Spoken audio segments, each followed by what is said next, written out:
Hey guys, it's Matt. In this video, I'm going to ask the Christian subscribers that are here some questions about the Bible. Just put it right out on top of the table now. My biggest issue with the Bible is how I don't see how the Old Testament goes with the New Testament. It's like somebody rubber banded two completely separate books together. I don't get it. I'm just gonna. I don't. I'm not. I have problems with it. I really do. I get the New Testament. I understand somebody following the ways of Jesus and seeing Jesus as your Savior, Messiah, way out of here. I get that. I understand that. That's not me. But I totally understand that. I don't understand the New Testament. I'm not an expert at it. I haven't done tons and tons of research. Whatever I have done shows, Jesus talks about, the Father, my Father. There's very little even that Jesus said that references directly anything in the Old Testament. That is my understanding. It's very sparse.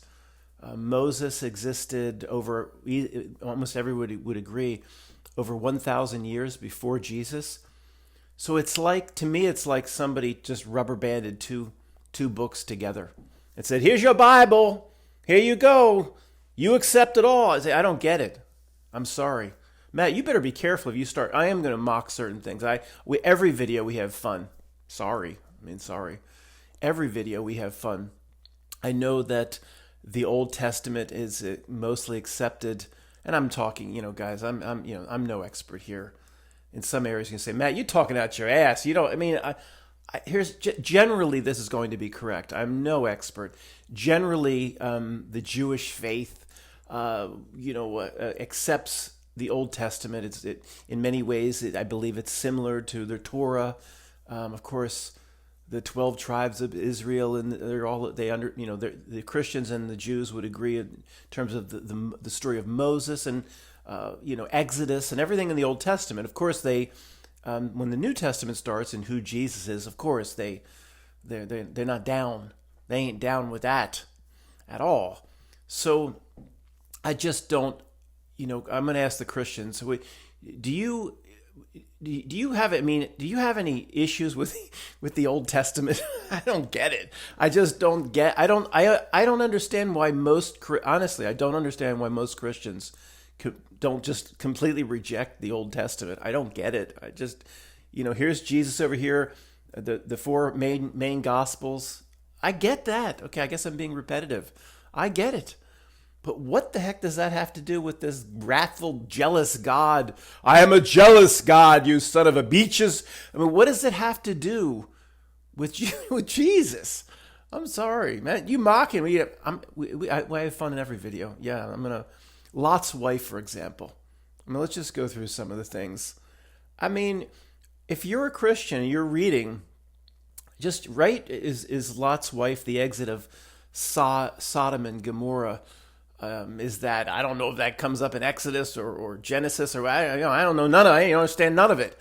But the story, Lot's family was the only ones worth saving in this big city? Well, didn't Sodom and Gomorrah have, I'm gonna say the same things. I'm gonna mock in the same way. Sorry.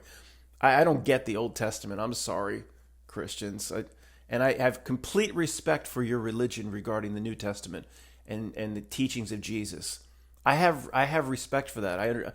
It's not for me, but I understand it. I don't get the Old Testament. I guess I said that a few times. So wasn't there like little babies and shit and little kids in Sodom and Gomorrah? You're saying the same stuff every person that wants to bash the Bible says. Well, I've got to go through this for the Old Testament. I'm not here to just bash it. I literally don't get it. Why is it so holy, the Old Testament? Why haven't most Christians say, well, this is not for me? I'm not sure that's the same God. Just because your preacher came up and said it's the same God, why can't you discern on your own that it's not, to me, it's not the same thing. It's completely different. So all of Sodom and Gomorrah destroyed. Babies, little kids. I don't get that. Nobody ever talks about that. The preacher won't talk about that.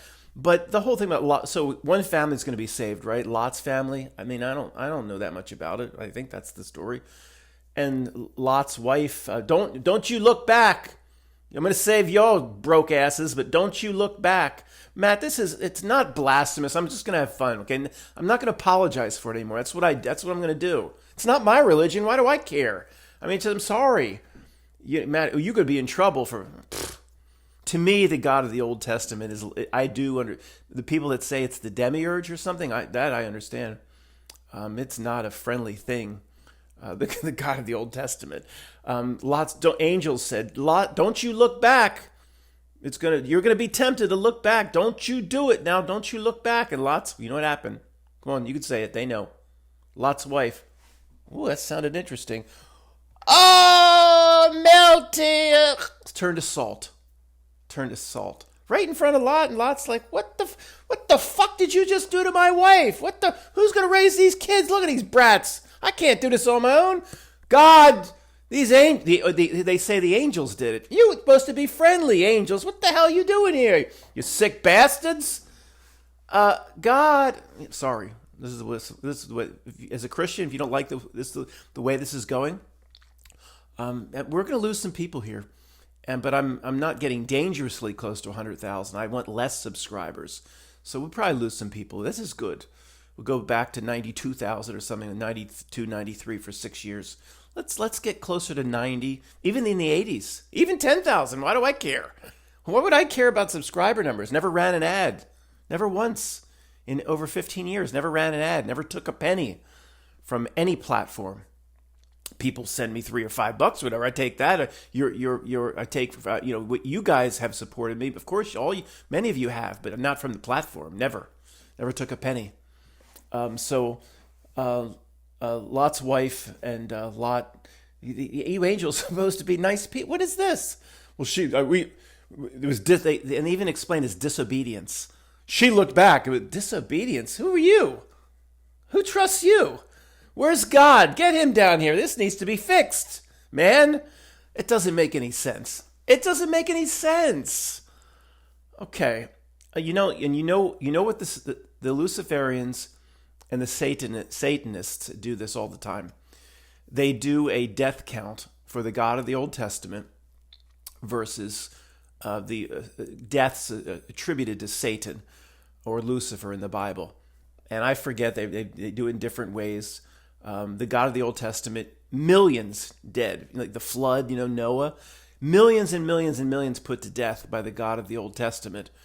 And Satan, Lucifer, like 5 people or something like that. I'm not, that's accurate. They've done this. I don't know. Maybe it's 10 people.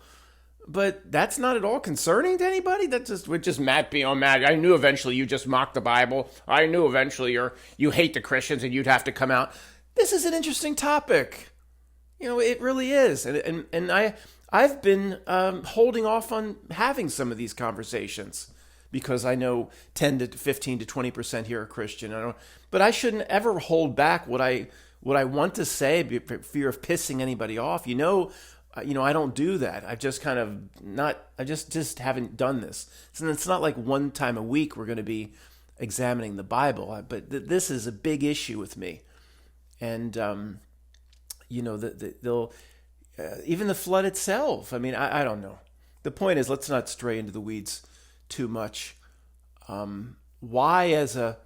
If you see as a Christian, if you put the Old Testament and the New Testament on equal footing, my question, very straight up, honest, and open, is why? Why? Just because that's what you were told by your priest or your pastor or your minister? Just because that's the way it's always been? Why? Because you feel you have to? It would be blasphemous to... I mean, again, like we've talked about many times, guys, the creeps... The minions of the creeps, in this case, is kings, queens, emperors, nobility, controlled what you call the Bible for at least, I don't know the exact dates on it, 1,500, 1,600 years. Let's just say 1,500 years, 1,400 years. It wasn't in the hands of the people. Okay, we all agree on that. It was it King James? LeBron James was the first one to, per his version, give it to the people. What do you think that, everybody here would say that entity that Tony calls the sequential, which took different forms back then, emperors, kings, queens, nobility, bloodlines, not really on our side. The minions of the not milk reality, of the evil here, the spiritual adversary. So they controlled the Bible. Then when they gave it to you, it was completely perfect and exactly what God wanted. You don't think they would have messed with it? Is that just me, like just going out on a limb? Like they wouldn't have messed with it, holding it back for over 1,000 years? And then this King James guy, such a he's trustworthy. All the other kings, queens, emperors, that's Tony Sequential, that's not milk, that's bloodlines, that's that hidden hand guy, whatever, the sixth dimensional being that said they run everything in this world. We understand there's a difference spiritually between people like us, people like you and people like me, and these Bill Gates and people, whatever that Tony called the sequential incarnation. It's a different entity. Of course it is. Most of us see that here. It's not the same as you. That's the greatest news of all time. So what was that entity hundreds of years ago? It was not the minions of not milk. Not milk has always been here. It was kings and queens and emperors and etc. Now it's premiers, prime ministers, and presidents. Anyway, so this King James guy was he was the only one. He was a good guy. He was the only one of this bunch of creeps that was working for us, and he gave you the Bible that God wanted you to have. I don't get that. I really don't get that. A lot of Christians say God's word would never be touched, but it was in the hands of creeps for 1,500 years. What? It's also Mandela affected. I mean, there's no doubt about it. The lion and the lamb. You know how many residuals are on the lion and the lamb versus the wolf will dwell with the lamb? You know how many thousands and tens of thousands of residuals there are? I want to talk to Jeff, who wrote the book about this one. I don't know if he watches every one of my videos, but I mean, like Jeff, who is he's a Mandela effect skeptic. Let's just say that.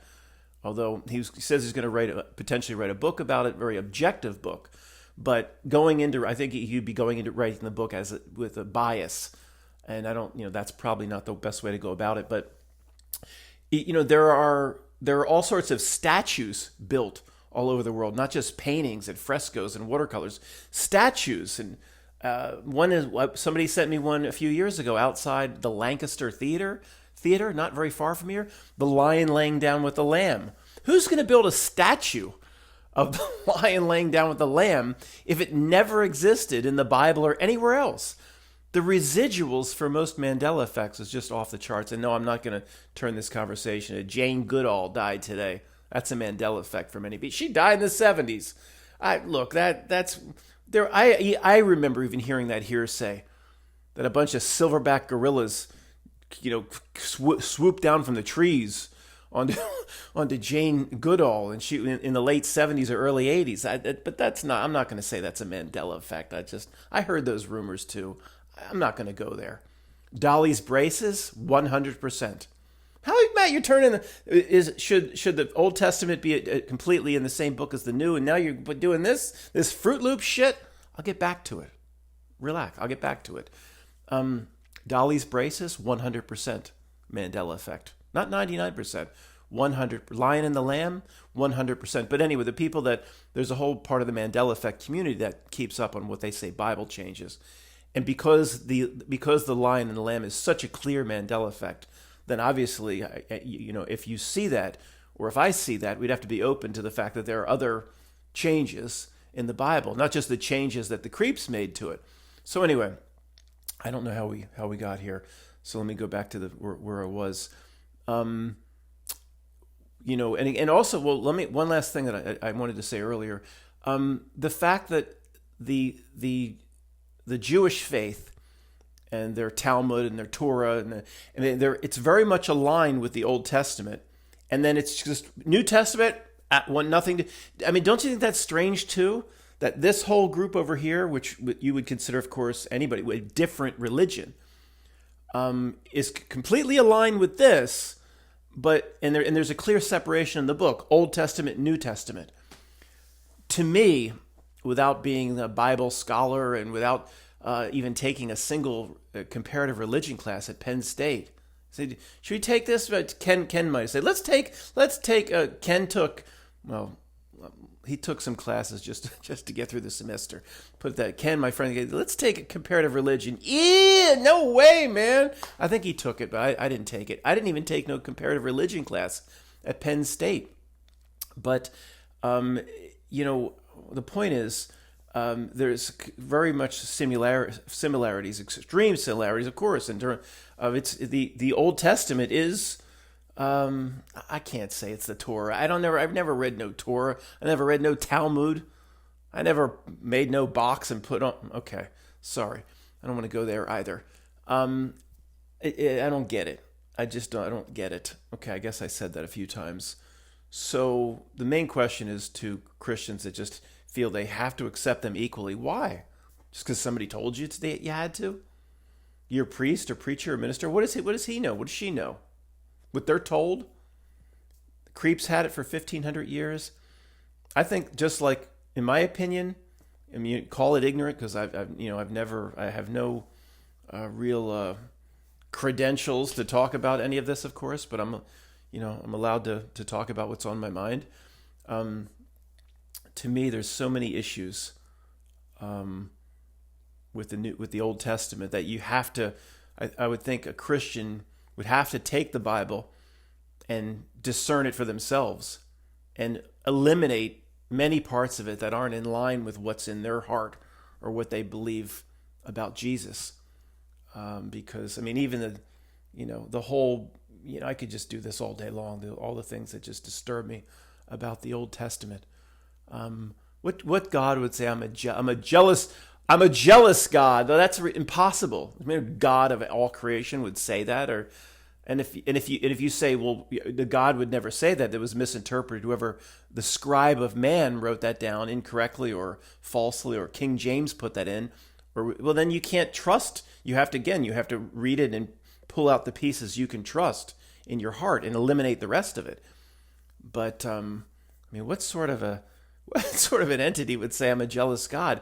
I don't understand how any Christian could read that and say, especially more along the lines of not just strictly an evangelical, but the teachings of Jesus is the way. Jesus is the way. That's not, to me, I just use the word evangelical, but that is, that's wrong.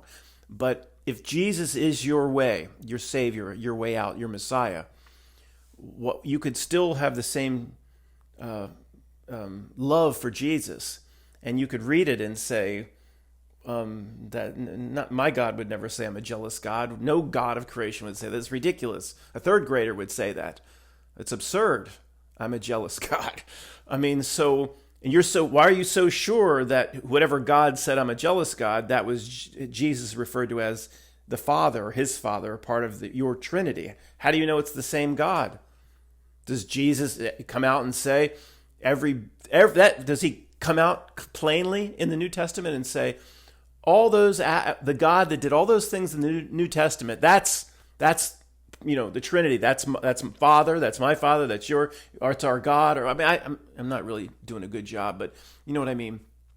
I don't think he says that clearly at all, although I never put in 1,000 hours of research on it. It's, to me, the research I've done on it is it's very, very vague. You try to make connections between the Old and the New Testament, and it's tough to do. That's my understanding. So why does the God that burnt offerings and the torture of Job? I mean, did he allow Satan to torture Job? What kind of that's your God? I mean, I don't get it. Okay, I guess I'm saying the same thing. All right, let me make sure this is recording, collect my thoughts, and I guess I'll be back. Okay, I forgot to mention or didn't talk about the main reason that initiated this video was I just finished watching Ben-Hur with Charlton Heston. I had no idea that the subplot of Ben-Hur is the story of Jesus. I had no idea. I know Ben-Hur is one of those movies you just have to see. You can't go through a lifetime without seeing. So it's on my bucket list, and Anne sent it to me, and thank you, Anne. It was most of it was very, very good, and the sub story of Jesus is just a small part. it's mostly a revenge story. But the chariot scene is famous, and it is worth seeing. It's incredible, absolutely incredible. But I'm watching. Of course, I watch the Ten Commandments with Charlton Heston almost every year. It's just something that is always I grew up with as a kid. It's just part of spring for me, and I like the movie, and I don't watch it for any religious reason. It's just like a tradition, and I appreciate lots of parts of that movie. I think are done very, very well. But I thought, isn't this interesting? I had no idea about Ben-Hur. Ben-Hur, Jesus. Okay, Ben-Hur would be 1959, just after, although Charlton Heston did a few movies in between. 57, I believe, was the Ten Commandments. But the link of Charlton Heston in both, I mean, you know how the Not Milk does business, and there's some sort of reason for this. Maybe we can, I'll look to your comments. So let me just present the facts, and we can maybe try to figure it out later. 1957, the Ten Commandments, Charlton Heston. 100%, of course, the Old Testament, the story of Moses. Ben-Hur, 1959. The link, again, the same, Charlton Heston. This story, right from the opening scenes, Jesus in the manger, but Jesus is a less than 10% of the movie. But the theme just follows the movie from beginning to end. But there's not. I don't think Jesus says a word in the movie, although Jesus appears. Anyway, I thought it very interesting, and I just didn't see it as any coincidence. But there's also an inversion.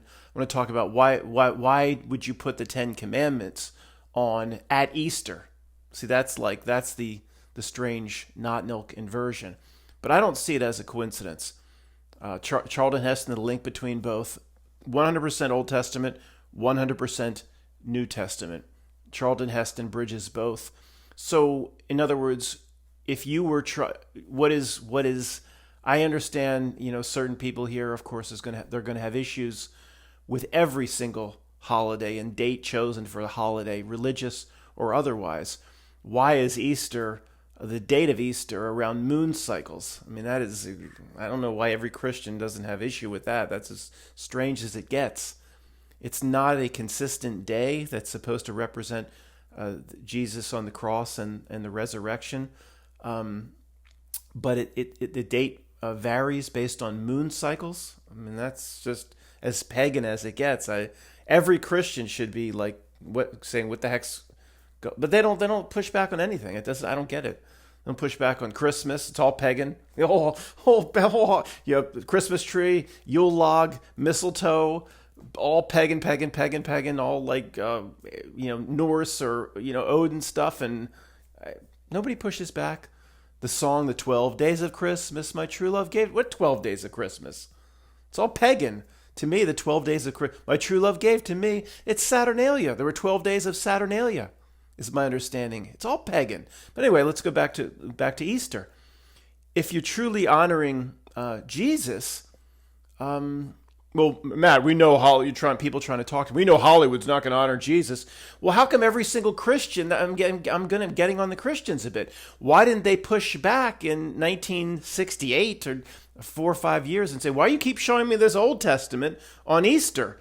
Show the Ben-Hur, which should be shown every single Easter. Ben-Hur should be that movie that has been shown on ABC year after year at Easter, or right around the weekend of Easter, Good Friday and Easter Sunday. That's the story of Jesus. Well, it's inversion, of course. And we know that's what the Not Milk does, of course. But why is this? I've never, how come nobody talks about it? I mean, Ben-Hur should be shown. Why are you showing the Old Testament story of Moses and Exodus every single Easter? To me, it's like a desperate way to link have one Bible, to link the Old Testament with it. They're trying to link the old with the new. They're linking it by putting it together in a Bible and binding it in the same binder. It's two different things to me. The fact that Not Milk showing the Ten Commandments about Moses every Easter, what does that have to do with Jesus on the cross? that's a desperate attempt to link it. So rule of opposites to me. If they're trying to link it, that even gives me more evidence that these books should be, let's just say, separate, completely separate, and maybe not even on the same shelf together. Not with with like the Dewey Decimal System. Is that how you found a damn library book? I never understand none of it. What's this? A75.21 say point what? And then if you ever, God forbid, you ever put a book out of place, it would never be found again for 100 years. How would you, if you put a book out of place, how would you ever find it? I don't know how libraries did it, although I did work at the Petit Library at Penn State. $4 an hour, but no taxes. $4 an hour. What did I work? $4 an hour. Yeah, so I worked. I remember, did I get? I guess I must have made more than, I don't know. I remember some checks being $16. I don't see how that was possible, but I worked more than that. Anyway, no taxes though. Isn't that nice? No federal and state taxes. I get to keep my whole $4. You sons of bitches. Let's party, girls. Look at this check, man. Party. No. Sorry.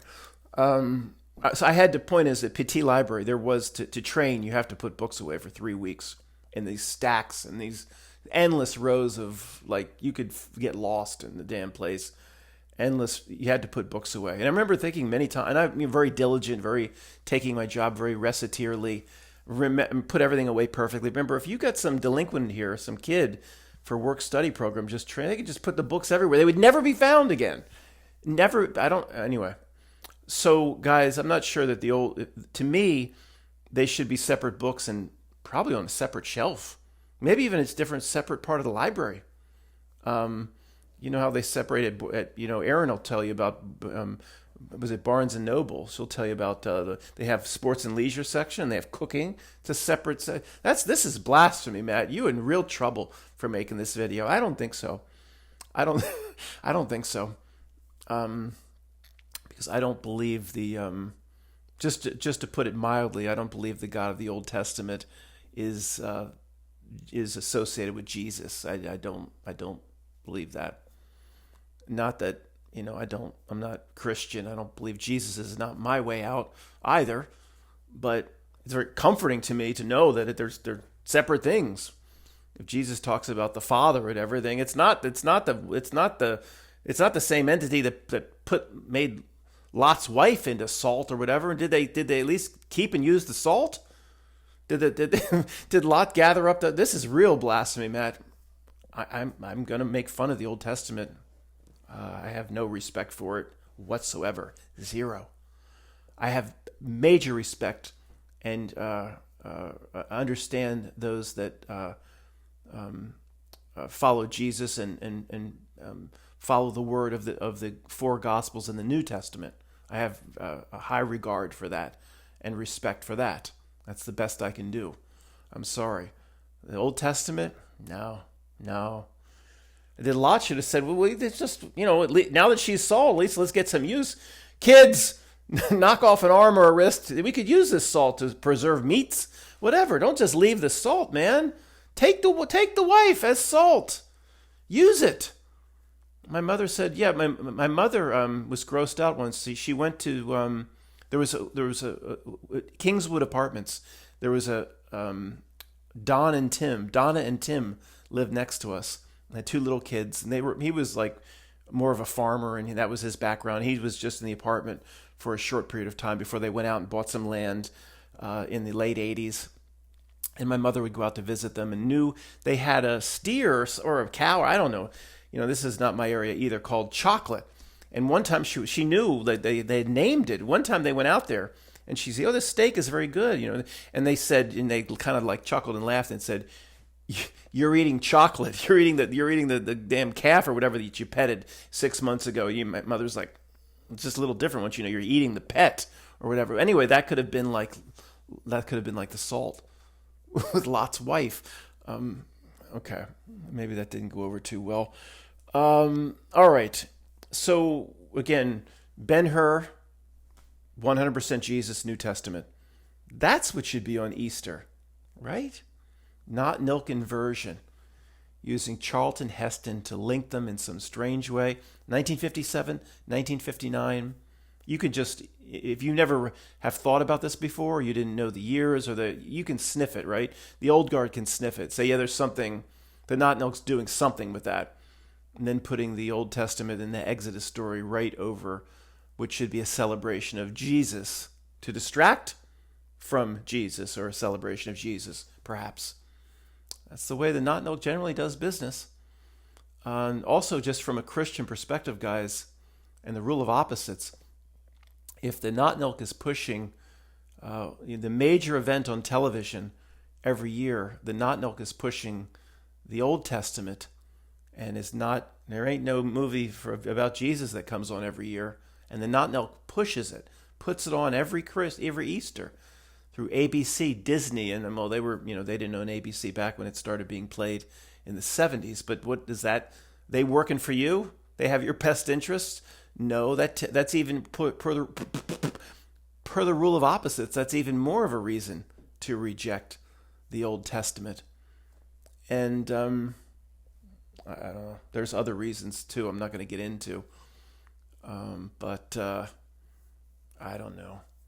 Moses is depicted with horns in many paintings. I made a video. I think it was the old Texas Shrugged channel. It might have been a Mandela Effect video. Like, could this be a Mandela Effect? All sorts of statues around the world and paintings where Moses is depicted with horns. What's that all about? Why? Does it mention in the Bible something about horns? Whether it does or not, it's strange and more than mildly disturbing. Moses depicted in horns in hundreds of different, even famous sculptures. No, you guys knew this, right? I mean, this isn't like some conspiracy. You just can go find it in 2 seconds. Well, what has horns? Well, not just satyrs, weird little pan-type creatures. I don't know if he's not depicted with horns in the Charlton Heston movie. Fortunately, would you follow something into the Red Sea that had horns? I wouldn't. He'd part it and then push it back on us, not the Egyptians. So I don't know why that's if he's either has horns or not.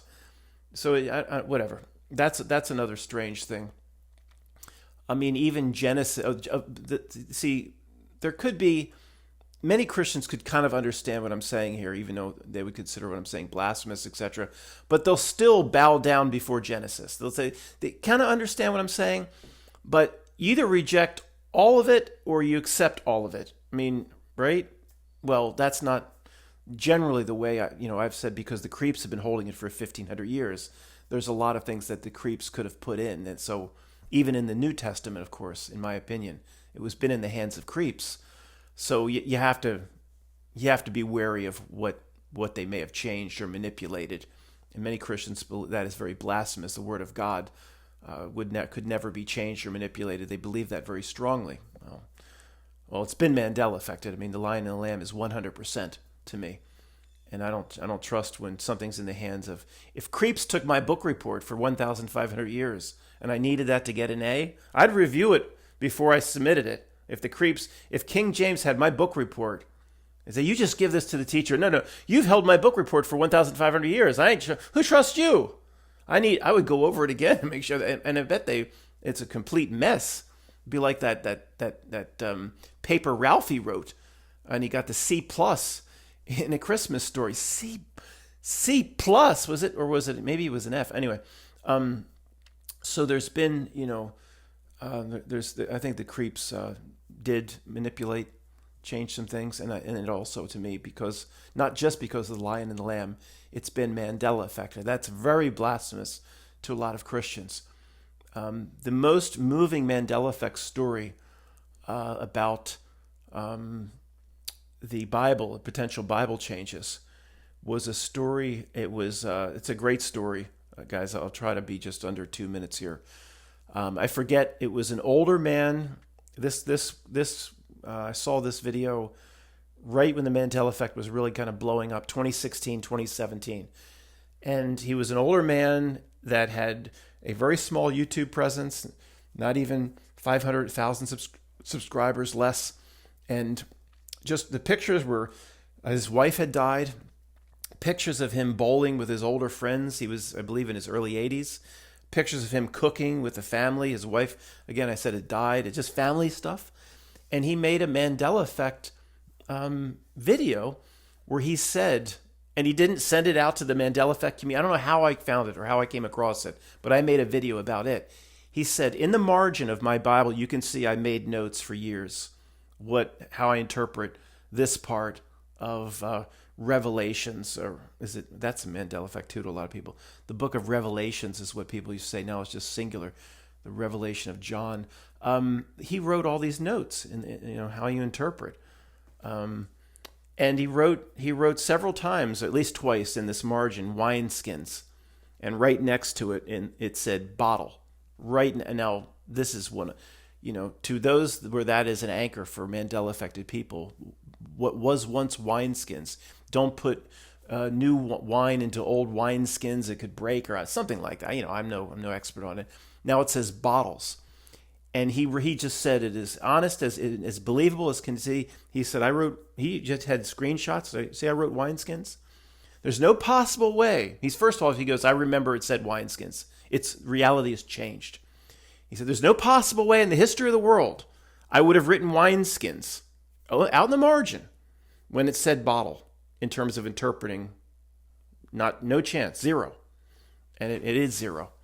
It's that type of testimony with others, put that Mandela Effect is, I can't say it's an anchor for me, so I can't say 100%, but things like that. So, I'm just saying there are two chances. There's a Mandela Effect, and also it's been in the hands of creeps. To say this is the word of God, it's completely untouched. I don't understand that. I mean, I remember this just popped into my head. There was a Mandela Effect channel, more of a Bible Mandela Effect channel. Was it EYA and Meigs, EYA and Meigs, and Meigs. I think the last time she communicated with me, I think she said I was possessed by the devil or something like that. I like Meigs. Meigs is a nice person. I'm nothing against if Meigs gets this. I always thought she was interesting, but it just popped into my head. I remember she made a video. If she's ever seeing this, she'd be like, "How do you remember?" I remember she made a video about the EYA, whoever that person was, who you never saw, and Meigs would make these endless videos about Bible changes, Mandela Effect Bible changes, and one was about the word bake. I never will forget bake meats. She says, "There's no this word. This word was not there before." Bake meats, this food, this cornucopia, this and the bake meats. Anyway, I'll never forget the word. It was the funniest thing. I'm not sure. I can't say that bake meats was in the original or not. I can't say that is a Mandela Effect anchor for me, but I'll never forget that video and the word. But one of the things that this EYA person and Meigs would do, and I understood. I couldn't say it was a Mandela Effect for me, but they made good points when they analyze these sentences in the Bible. They're like just endless run-on sentences. Endless. It's just like they would pull out a sentence that's like a half a page long with weird commas and weird punctuation. Just an absolute mess. And one of their arguments is like, if it wasn't Mandela Effect, how did, like, over the years of translations and the Dewey Rames version or whatever, there's hundreds of different translations. This doesn't help, Matt. And the Seventh Day Adventists, or they would have had their own council of Nicaea and gotten together and said, we need to clean this up a bit. I mean, look at this mess. Endless run-on sentence, and this happens over and over and over, commas and weird punctuation. They would have said, we need to clean this up and then have consistency. And this would have been done 300 or 400 years ago. It's just very strange. So when they made these videos, I'm, again, not saying that's a Mandela Effect, but they do make a good point. Like, why wouldn't this mess? And forget what it says, guys. I'm not saying that whatever's in Matthew, Mark, Luke, John. I'm not saying that's a mess. I'm not going to go there. I'm not making enemies with anybody there.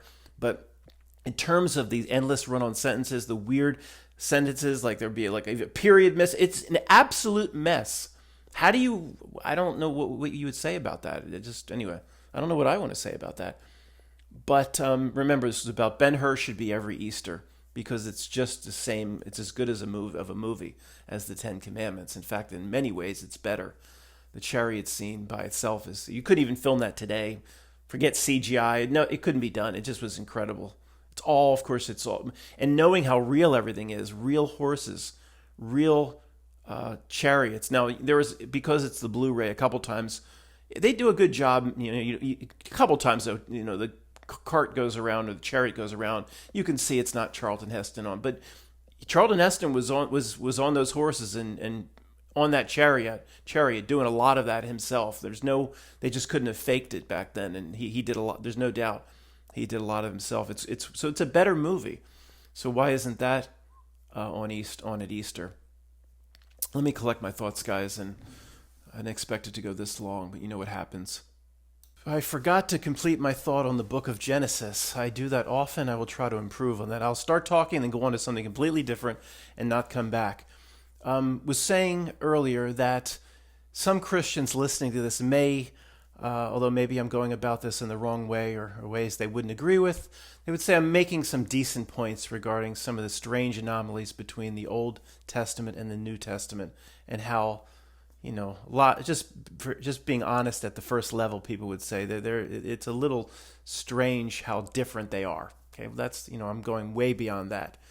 But but even those Christians that see it that way, you go back to Genesis and that has to be all correct. I mean, it just and even though some will, I'm not just talking about the creation on the 6 days and the seventh day God rested, and why would it take a God 6 days to build something? And these are all things that have been tossed around for thousands of years, and I'm not going to bring up again. But I mean, even things like if you have an issue with the Old Testament as a Christian, then you have an issue with all of it, the Old Testament, even Genesis, the creation of man. And again, there's all sorts of issues and inconsistencies. There's a whole group of researchers in our truth research community that have, they did this research. Not the name Nigel comes to mind for me, somebody that's no longer with us. I don't know what happened to Nigel. He died, but he was an English teacher in China for many years, and he did many PDFs and sent me several of them about how there's two separate creation stories in the Bible. One, the creation of man and woman and animals and whatever on the 6th day or whatever it may be, and then a separate creation story about Adam and Eve and from dust and using the rib. And those that have done that sort of research very, very convinced that these are completely separate creation stories, where they even go as far as to say one creation story would be more for the spiritual being, that one may be for like the NPC. I'm not sure, but I think they would say the initial or first creation it would hold the real spiritual being, where the Adam might be the NPC, or it might be the opposite. I don't know, but that's how some of these researchers like Nigel, they eventually got into that in their research. One last thing about Nigel, who's, again, I don't know what happened to him, and I'm not saying this is in any way related, but I almost thought, how is he, in terms of the things he was researching, talking about this, all the truth stuff we were talking about, but he was living in China as an English teacher. And I asked him, I think once, don't you feel uncomfortable? Like somebody could knock on your door one day, like you're saying all these, like I have VPN. I'm like, well, you don't think they can get around? I don't know. Hopefully, nothing like that happened. I don't know what happened to Nigel, but the minimum, it was very dangerous. All the things he was talking about, living in China while doing it. Okay. So that's not related, I guess. But he had sent me, and I probably have them still somewhere, his PDFs and his little research papers. I think he wrote something called The Devil's Playground, I think. I'm sure I probably have it somewhere. 2 different creation stories. And those that would try to defend, the Old Testament, and I've done a little bit of research on it, gloss it over. No, Genesis 2 is just providing the details on Genesis 1. But you can't just dismiss it that easily. There's major inconsistencies, even the order of man created versus the animals, and the order of creation, the methods. There's more merit for those that say there's two separate creation stories, maybe one to hold the spiritual being, one to hold the NPC. Those that gloss it, oh no, it's the same creation. It's kind of lame, their argument. Oh, that's just now they're giving you, when you talk about Adam and Eve and the rib, that's the details of what happened before. No, that's just it's trying to patch it together in a really lame way. But so there are those issues, and I don't know. I guess I'm not prepared to talk about anything else. I'm surprised I went as long as I did, but there seems to be one thing I'm missing from Genesis. Well, you have the Garden of Eden. You have the whole. I mean, we just go. These things just popping back into my head. We go on and on forever, where the serpent comes down, and of course the temptation, the apple, but those that immediately assign that's Satan. There is no evidence whatsoever that is Satan. It could be Satan. I'm not saying it's not. I'm not going to argue, taking a Billy Madison podium. I'd like to argue that it's not Satan. I'm just saying those that has to be Satan. Where'd you get that? It clearly says serpent. It doesn't say Satan. Well, it has to be. Why? There's no other form of evil in the universe. It's just, to go there is ignorant. It really is. You could say we believe it's Satan, but there's no. The paper just immediately assigns it to Satan. Can't do that. It just says serpent. Sorry. Just like the number of the beast. It's very clearly, it says it's the number of a man. It doesn't say Lucifer or Satan in one part of that Bible verse. It relates man into the beast under certain circumstances. I forget the exact. This requires wisdom. The number of 600. It says in its own way 600, 666. But it's the number of a man, and then it relates that to a beast. But if there's one thing that's clearly said in that passage, is it's the number of a man. So how did anybody ever assign that to Satan? And it says, and you can just assign beasts to Satan, no problem. Just that has to be Satan. Come on. Anyway, there's a lot of things like this that are just popping into my head. I think even back to Genesis 1 and 2, the translations for the creation stories, one for the initial translations is Elohim, and there's even a part where God talks about himself, or as plural, we decided this and that, which makes no sense. And then for the other creation story, it's the I think the translation eventually ends up being Yahweh or Lord, but one is you trace back to Elohim, and that might be a plural. And you've heard all this stuff. There's so many issues, so many. I don't understand. One last time, I'll say it and I'll end the video. The Christian that feels they have to hold on to the Old Testament in the same vigor, or the same sort of loyalty that they do the Gospels that talk about the teachings and the life and times when he was here of Jesus. I would just say, suck it up and talk about the Old Testament the way it should be talked about. It's got some real issues, and that's putting it mildly.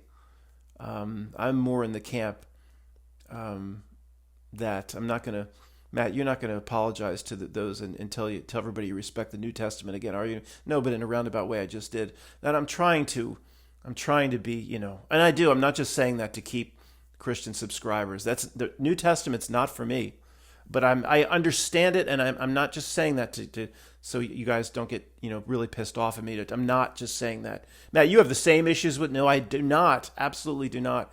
Other than what I said about the way the Bible's written and these run-on sentences, and but I don't understand the loyalty towards the Old Testament. Just because I think if their people were being honest, they would just say, "You're allowed to reject it. You're allowed to." I don't know. Okay, I guess I'm saying the same old thing. The other thing, a couple other things I wanted to talk about that I just remembered. I know this is long, guys. Um, one major issue I have, just as in the Bible in general, is when you go to do research as to who decided on the final books, what books should be in what order, but the order doesn't matter. What book should be in, what book should be out. Like the Gospel of Thomas is out. In the Da Vinci Code, they said there was a Gospel of Mary Magdalene. She wrote a gospel?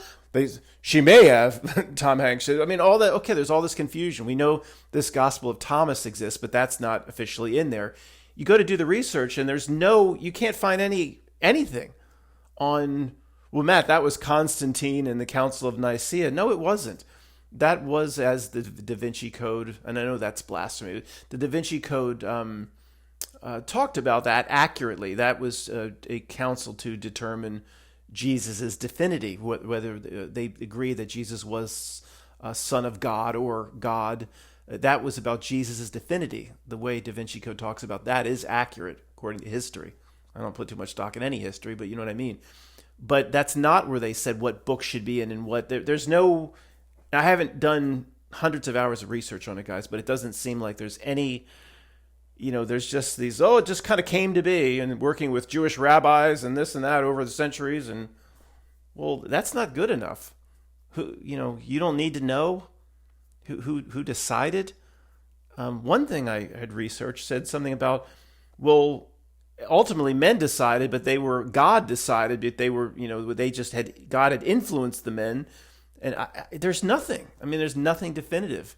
And there is a lot of confusion where people think that Constantine Nicaea meeting is where the books were. No, it wasn't. There's nothing. That's strange.